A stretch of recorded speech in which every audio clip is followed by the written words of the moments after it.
नाज़रीन, नौशेरो फिरोज़ मां ज़ाहिद हुसैन खोखर जी रिपोर्ट अवां शेयर कयूं पिया। मछियाणी भरिसां ॻोठ लेट नगर खान चांडियो जी अस्पताल में डिघे अरसे खां डॉक्टर ऐं तबी अमले जी गैर मौजूदगी ख़िलाफ़ ॻोठण सरापा एहतजाज बणिजी विया आहिनि। एहतजाज जी अॻवानी वॾेरो गुलाम सरवर चांडियो, कामरेड मसरूर अहमद चांडियो ऐं अब्दुल रज़ाक चांडियो करे रहिया हुआ।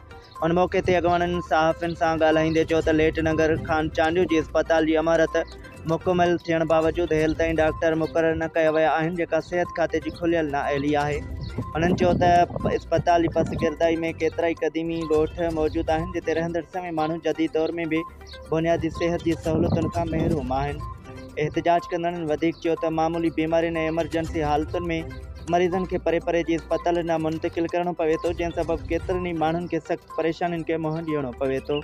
हुननि वज़ीर सिहत सिंध DHO नौशेरो फिरोज़ खां मुतालबो कयो त जल्द खां जल्द अस्पताल में डॉक्टरनि ऐं अमले खे मुक़ररु करे अवाम खे सिहत जूं सहूलियतूं फ़राहम कयूं वञनि, ॿी सूरत में एहतजाज जो दाइरो वधायो वेंदो।